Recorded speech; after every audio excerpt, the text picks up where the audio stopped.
Toshkentda 10 million dollarlik yangi most yomg'irga dosh bera olmadi.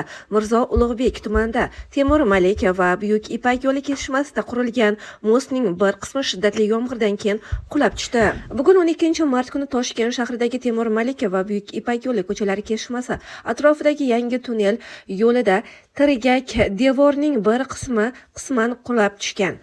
Bu haqda Toshkent shahar hokimligi xabar bergan. Ayni paytda ma'lumotlarga ko'ra jabrlanganlar qayd etilmagan.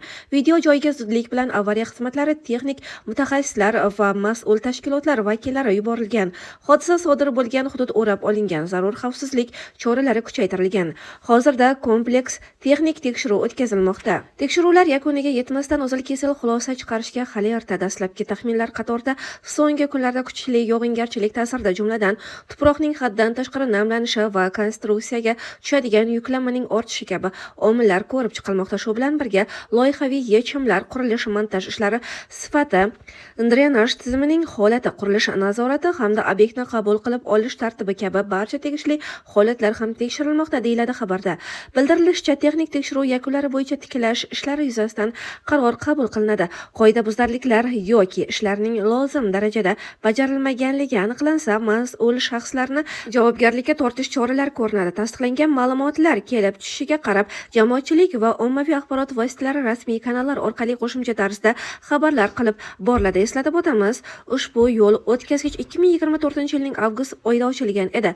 Rekonstruksiya jarayonida yo'l o'tkazgich ostidagi Temur Malik ko'chasi 4 dan 6 tasmali kengaytirilgan. Buyuk Ipak yo'li ko'chasidan chiqish yo'llari qo'shilgan va yo'l o'tkazgich o'zida ham chiqish chorrahalarida ham burilishlar tashkil etilgan. O'shanda Transport vazirligi huzuridagi avtomobil yo'llari qo'mitasi raisi Jamshid Tursunov bunday yo'l o'tkazgichning an'anaviy beton va monoliti nisbatan afzalligi, u 2,5-3 barobar yengil, 30% gacha arzon, foydalanish xarajatlari 4-5 barobar kam hamda xizmat muddati 100-120 yilni tashkil etishini aytgan edi. Ammo 100-120 yil xizmat ko'rsatishi va'da qilingan bu yo'l esa 2 yilga ham yetib bormadi.